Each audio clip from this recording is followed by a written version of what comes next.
यदा यदा हि धर्मस्य ग्लानिर्भवति भारत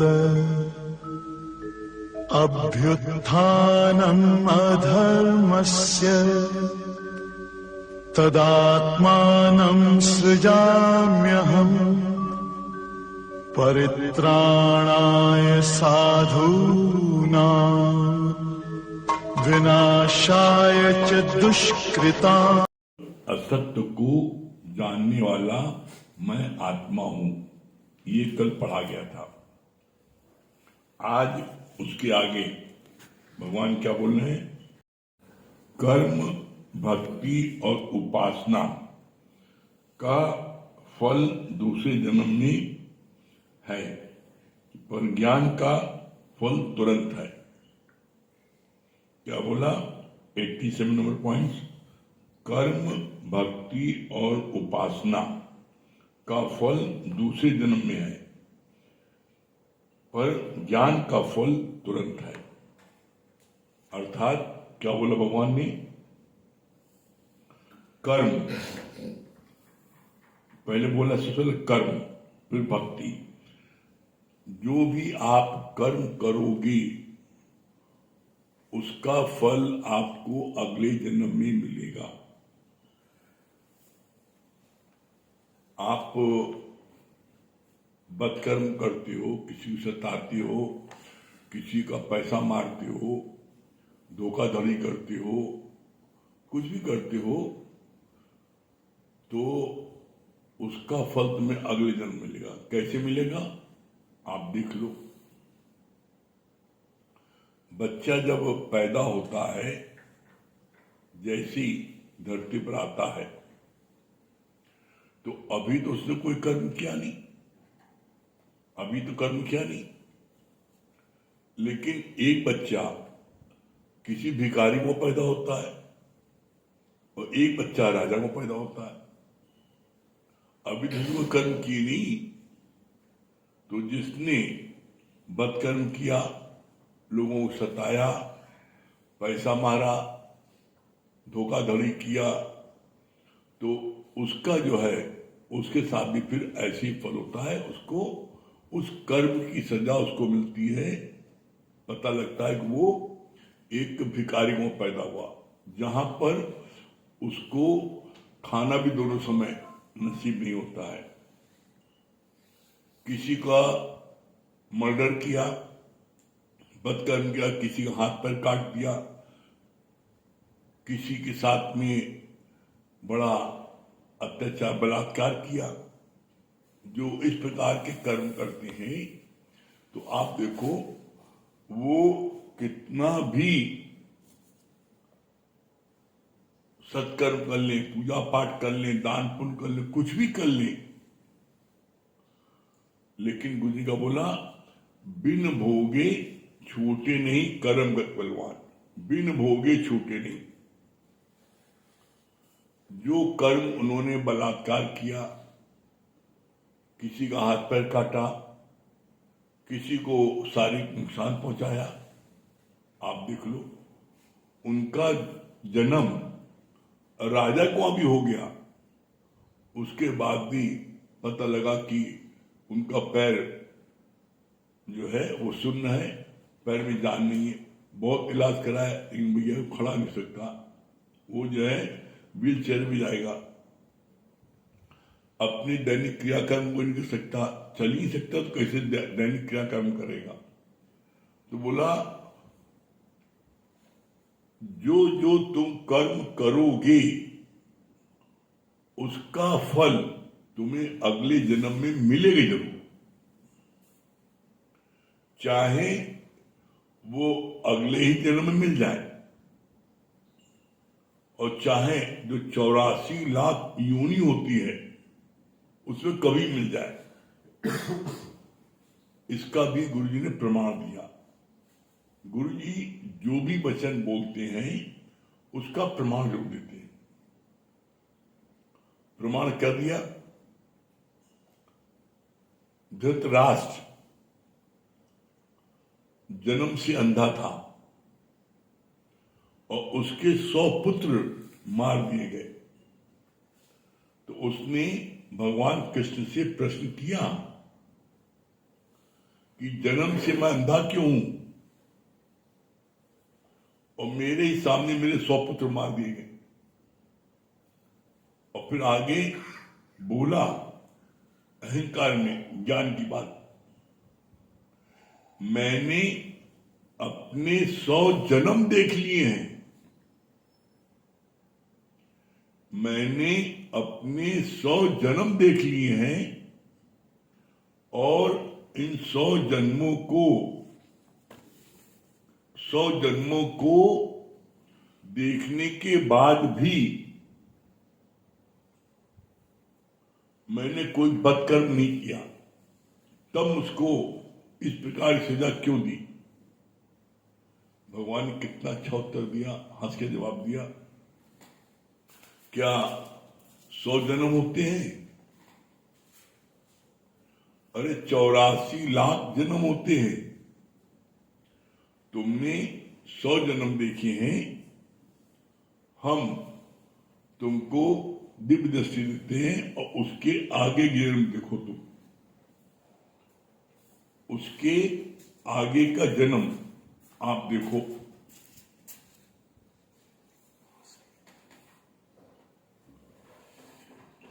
आप लोगों को सुनाई पड़ रहा है कि नहीं?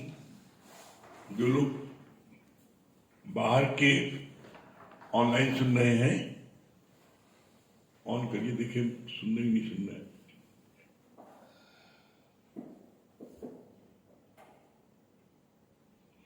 दुर्गेश भैया आवाज सुनाई पड़ रही है? सुनाई पड़ी तो हाथ उठा दिए। आवाज सुनाई पड़ रही तो हाथ उठा दीजिए दुर्गेश भैया। नहीं सुनाई पड़ रही है? आ रही है। आवाज शुरू से आवाज आ रही थी, कभी आई? दुर्गेश भैया शुरू से आवाज आ रही है तो दोनों हाथ उठाइए, और अभी आवाज आई तो एक हाथ उठाइए। शुरू से आवाज आ रही है? ठीक। तो बोला भगवान कृष्ण ने कि 84 लाख जन्म होते हैं, उन 84 लाख जन्मों में आपने 100 जन्म देखा है, अब इसके आगे देखो। तो 101 जन्म में क्या देखा धृतराष्ट्र ने? 101 जन्म देखा उन्होंने अपना, तो पता लगा कि वो उस समय एक नगर के सबसे बड़े सेठ थे और उस नगर में अकाल पड़ गया था। एक व्यापारी अपने मुर्गी के बच्चों को कहा, ये सेठ है, इनके पास रखा दें। तो उसने बोला, सेठ जी ये आप रख लो, मेरे अपने खाने को नहीं है, तुम इनको कहां से खिलाऊंगा, इनको रख लो, हम अभी शहर जाते हैं और कुछ समय बाद आकर के आपसे ले लेंगे। तो जैसा भगवान ने बोला, रईसों को एक छठवां विकार होता है मद का, वो सुनते नहीं ध्यान से और अपने अहंकार में रहते हैं। तो अपने अहंकार में रहने के कारण उस सेठ ने क्या बोला अपने खानसामे को, इसको अंदर रख लो। उसने सोचा इन्होंने खरीदा होगा। अगले दिन से रोज एक एक मुर्गी बना के देने लगा उसको और सब खा गए। 6 महीने बाद व्यापारी आया, उसने कहा लाओ मेरे मुर्गी बच्चे। तो खान सामने से बोला कि इनके मुर्गी बच्चे लौटा दो। तो खान साहब ने कैसा मुर्गी बच्चे? वो तो मैंने आपको रोज खिला दिया, रोज मैं आपको खिलाता था। तब उस व्यापारी के मुख से निकला, क्या तुम अंधे थे? रोज मुर्गी खा रहे हो और लाए नहीं तुम, तो कहां से मुर्गी आई पूछोगे नहीं? अंधे थे? तो कहा इस कारण से तुम अंधे हो गए जन्म से, क्यों? क्योंकि तुम मुर्गी लाए नहीं और तुमने जानकारी नहीं ली, वो खाते गए, सब मुर्गी खा गए, शॉर्ट हो। तो इस कारण से तुम जन्म से अंधे हुए। फिर अहंकार ने पूछा धृतराष्ट्र ने, चलिए ठीक है, मेरा इसका जवाब दीजिए, मेरे 100 पुत्र क्यों मारे गए? भगवान ने कितना सुंदर जवाब दिया कि जो मुर्गी के बच्चे थे वही तुम्हारे पुत्र बन के आए और तुम्हारे सामने सब मारे गए। 100 पुत्र थे धृतराष्ट्र के और महाभारत युद्ध 100 मारे गए। तो कहा कि जो मुर्गी के बच्चे तुमने खाए थे वो अब इस जन्म में तुम्हारे बच्चे बन के आए और सब तुमको जैसे तुमने खा गए वैसे काल उनको सबको खा गया। बोला कितनी अच्छी बात, तुम बैंक में रुपए रखते हो तो तुम्हारे रुपए 7 साल 8 साल में दुगना हो जाता है। तो क्या मुर्गी के बच्चे 100 साल में उतने बने रहेंगे? वो 100 साल बाद तुम्हारे बच्चे बन गए और वो मारे गए। इसीलिए लाइन आती है, बिन भोगे छूटे नहीं कर्म गति बलवान। कर्मों की गति इतनी बलवान होती है कि वो बिन भोगे छूटे नहीं। अब उनको 101 जन्म बाद दंड मिला। तो बोला कि तुम कितना भी कुछ कर लो लेकिन तुम्हें उसका फल भोगना पड़ेगा। तो यही बात यहां बोली 87 पॉइंट में, कर्म, तुम जैसा कर्म करोगे तैसा फल पाओगे। फिर बोला भक्ति, भक्ति भी तुम कितनी कर लो, तुमने 10 साल 20 साल 50 साल भगवान भक्ति की, भगवान प्रसन्न हो गए, तो तुम मांगते क्या हो? भक्ति तुमने की, भगवान प्रसन्न हो गए, तो तुम्हें अगला जन्म, उसका फल तुम्हें अगले जन्म मिला भक्ति का। तुमने इतने साल भक्ति की, उसका फल तो नहीं मिला कुछ। चाहे एक टांग खड़े की, चाहे नदी में खड़े की, और चाहे जंगल में एकांत तुमने की भक्ति। तो भक्ति तुमने इतने साल करने के बाद तो फल मिला, तो अगले जन्म में तुम्हारा वो जन्म बेकार हो गया।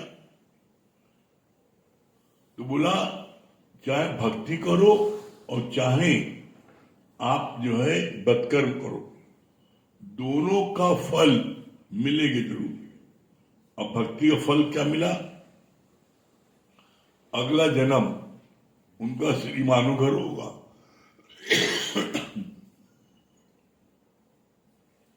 अगला जन्म उनको भक्ति करने पर खूब उनको जो है अच्छे परिवार में, जहां भौतिक सुख सारे हैं वहां होगा। उनको जो है किसी बात की दिक्कत नहीं होगी, हर चीज का सुख मिलेगा। तो भक्ति जन्म तुम्हें अगले जन्म मिला ना, तुमने तो अपना जीवन बेकार कर दिया, भक्ति में पूरा जीवन लगा दिया। अब अगला जन्म जो तुम्हें मिलेगा तो तुम उसकी भक्ति का, तुम उसका फल मिलेगा। फिर बोला उपासना, तुमने बहुत व्रत रखा, बहुत तपस्या की, रोज पता लगा तुमने 16 सोमवार व्रत रखा, उपासना की, आरती उतारी भगवान की, तो तुम्हें उसका फल मिलेगा, लेकिन तुरंत नहीं मिलेगा। तुम्हारे को जो है उसका फल क्या है पता लगा अगले जन्म मिलेगा। तुम्हारा जन्म होगा, तुम्हारी 16 सोमवार तुमने रखा व्रत, तो अगले जन्म में तुम्हारी शादी जो है बड़े अच्छे घर में होगी, बहुत अच्छा लड़का मिलेगा। तो बोला यहां पर तुम कुछ भी करोगे उसका फल तुमको अगले जन्म मिलेगा, इस जन्म में नहीं मिलेगा। और उसकी जगह तुमने ज्ञान सुना, बोला तो ज्ञान का फल, ब्रह्म ज्ञान सुनने का फल तुमको अभी का अभी मिलेगा। कैसे? इसके कई उदाहरण दिए।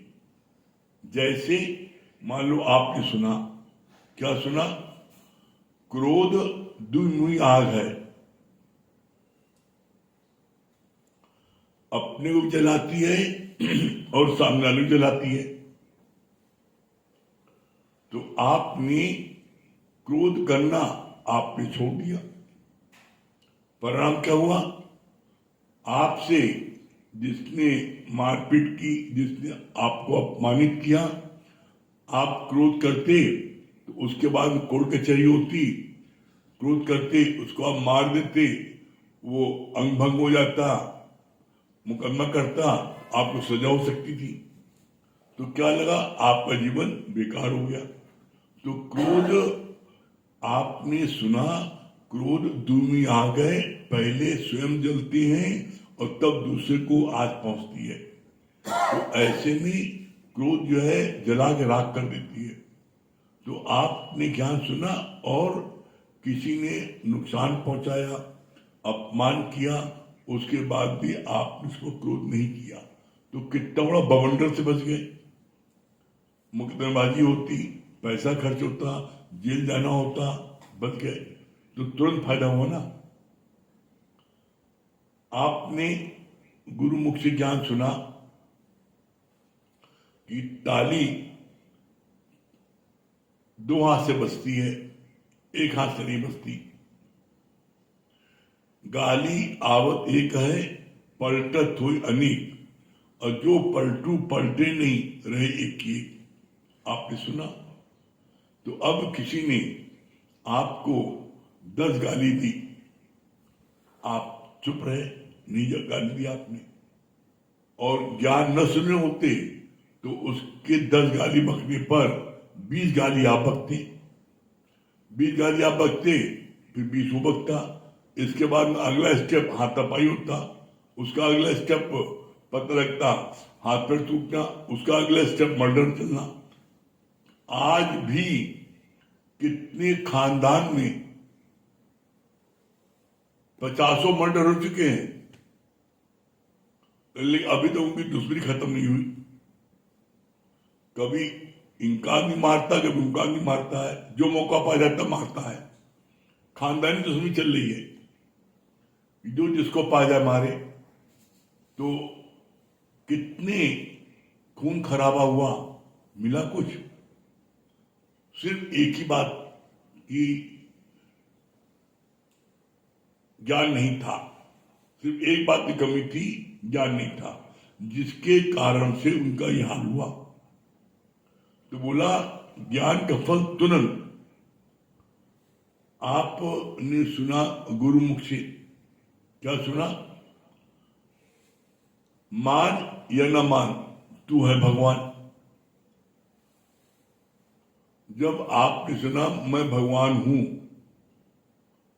तो क्या आप कोई भी बदकर्म करोगे? गुरु ने बोला किसी का शरीर भगवान नहीं है, जो शक्ति है ब्रह्म की, वो शक्ति तुम्हारे अंदर भी है, और वो शक्ति सबके अंदर है।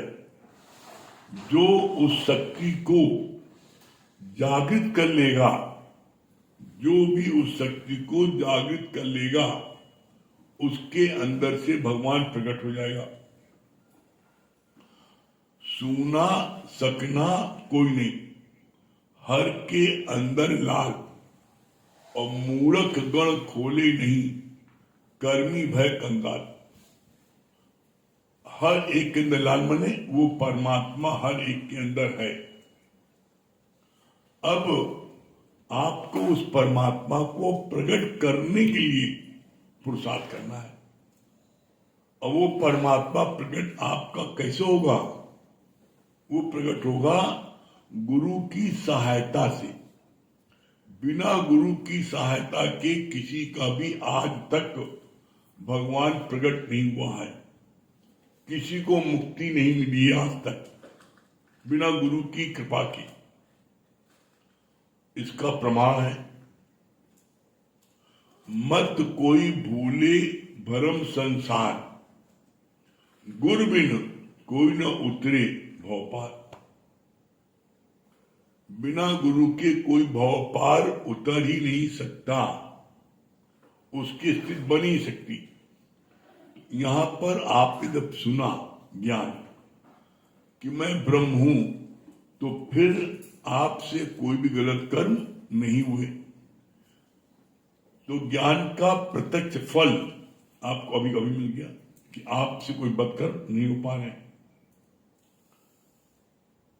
आपने सुना गुरु जी के मुख से ज्ञान,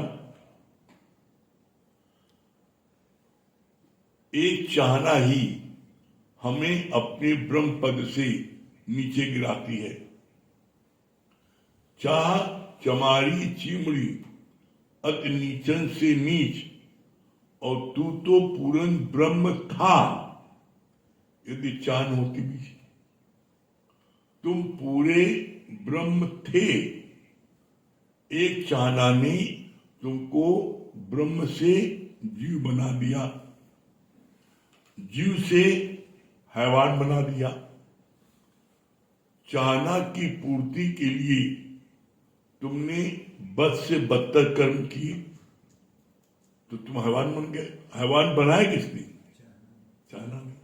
तो ज्ञान सुनने के बाद आप इस प्रकार के कोई कर्म नहीं कर सकते, तो आप अपने ब्रह्म की स्थिति में, ज्ञान सुनने ब्रह्म की स्थिति में धीरे धीरे टिकने की कोशिश करोगे, और फिर एक समय ऐसा आएगा टिक जाओगे। कैसे? बोला प्रैक्टिस मेक मैन परफेक्ट। नित्य का अभ्यास ये तुमको परफेक्ट बना देता है। नित्य का अभ्यास तुमको मंजिल पहुंचा देता है।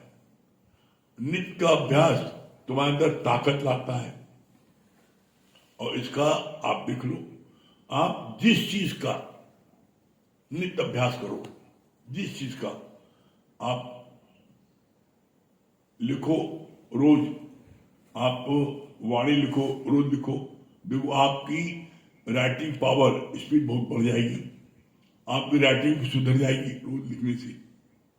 और आप लिखना छोड़ दो तो आप देखो कि आप शुरू में जब आपने लिखा होगा तो मुश्किल से 2-4 लाइन लिख पाते थे, और अब 2-4 पन्ना लिख लेते हो। कैसे? पहले स्पीड बहुत स्लो थी। जैसे कोई व्यक्ति नया नया साइकिल चलाता है, नया नया स्कूटर कार चलाना सीखता है, तो बहुत स्लो चलाता है, बड़ी जोर से हैंडल पकड़े रहता है, ऐसा लगता है हैंडल उखाड़ लेगा, बड़ी जोर से और बड़ी धीमे से। अगर कुछ भी चला सीखते, चाहे स्कूटर चाहे कार, कोई थोड़ा तेज चलाता है तो चिल्लाने लगता है, नहीं धीमे करो धीमे करो, डर लग रहा है। लेकिन वही व्यक्ति जब एक्सपर्ट हो जाता है चलाने में, नित्य अभ्यास करता है, तो वही व्यक्ति फिर जो है, चाहे वो कार हो, चाहे वो स्कूटर हो, चाहे वो साइकिल हो, हैंडल छोड़ करके चलाता है और गाना गाता हुआ चलाता है। देख लो, हैंडल छोड़ चलाता है, गाना गाता रहता। जो सामने आ जा रोने डर लगा, भैया हमारी तो मैंने भड़ जा गई, हैंडल छोड़े है, वो डरता है, लेकिन वो नहीं डर रहा है। क्यों? क्यों? उसका अभ्यास हो गया है। तो बोला करत करत अभ्यास के जड़ मत तो सुजान। तो यहां कितनी अच्छी बात बोली भगवान ने कि ज्ञान का फल अभी का अभी तुम्हें मिलेगा। इसका तुम ज्ञान सुनते हो, अभी अपने जीवन में देख लो, आप जो आप पहले बोलने में जरा सी भी सावधानी नहीं रखते थे, जो आया बक बक शुरू कर दिया, जो आया बोल दिया, कभी नहीं सोचते तुम क्या बोलने जा रहे हैं। लेकिन गुरु के वचन सुन करके बार बार रोज शब्द संभाल के बोलिए, शब्द के हाथ न पाओ, और एक शब्द औसत कर एक करे खाओ। जब गुरु का वचन सुनते हैं तो बोलने के पहले दो बार सोचते हैं कि हम जो शब्द बोलने जा रहे हैं ये शब्द इसको सुखदायी होंगे, अच्छे लगेंगे, ये शब्द इसको दुखदायी होंगे। तो दुखदायी शब्द होता है कि होता नहीं, न बोलो, न कहो। तो आप कितना सावधान हो गए, अब जल्दी आपसे कड़ू वचन नहीं निकलते। पहले जरा सी बात निकलते थे, जरा सा नौकर ने गलती कर दी तो 10-20 गाली बकना मामूली बात है, मारपीट करना मामूली बात है।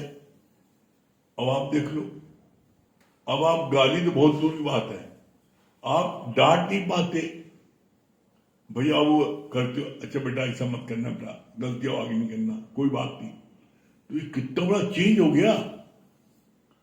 आपने मारपीट किया, उसने काम छोड़ के भाग गया, अगले दिन से आपको तकलीफ हो रही है। तो गुरु जी कहते हैं ना कि घर में जो बासन मारने वाली आती है वो 10 दिन नागा किया उसने, तो तुमने 10 दिन की नागा काट लिया, नहीं लिया, कठोर शब्द बोला, उसने छोड़ दिया, अब तुम्हें मानना पड़ रहा है। तो गुरु जी क्या बोलते हैं कि अगर वो 20 दिन आई ना तो 20 दिन से तुमको नहीं मानना पड़ा, तुम ऐसे सोचो। तो बोला दो गुरु की रमत समझ मिलने के बाद में कितना नम्रता, कितना झुकना मुड़ना ये सब आ जाता है। नहीं पहले कोई झुकता मुड़ता था। तो इसीलिए बोला ज्ञान का प्रत्यक्ष फल अभी कभी मिलेगा, बाकी कर्म कांड, पूजा पाठ, तपस्या करना, जो भी करोगे उसके कर्म का फल तुम्हें अगले जन्म में मिलेगा। लेकिन ब्रह्म ज्ञान का सुनने का फल तुमको अभी का अभी मिलेगा। आज आप अपने जीवन में देख लो कि सत्संग में आने के पहले, सत्संग में आने के पहले आप रोज कितना दुखी सुखी रहते थे, जरा जरा बात में कितना झुंझलाहट, कितना इरिटेशन, कितना अंदर में खिसियाहट, जरा जरा सी बात पर अपने को आप कितना सजा देते थे। गलती किसी ने की, गलती तुम्हारी नहीं, गलती अगले ने की। खाना तुम नहीं खा रहे हो, नहीं खाएंगे तो गलती दूसरे ने की, पता लगा जो है तुम जाके दूसरे भिड़ गए। तो बोला पहले आप देखो कितनी जरा जरा सी बात पर, जरा सी बात पर आप पहले कितना दुखी से होते थे, कितना आप डिप्रेशन में आ जाते थे, कितनी लड़ाई झगड़ा करते थे। ज्ञान सुनने के बाद क्या अब कोई भी किसी से लड़ाई झगड़ा कर पाता है, गाली गलौज कर पाता है? तो ज्ञान का फल बोला अभी का अभी मिलेगा।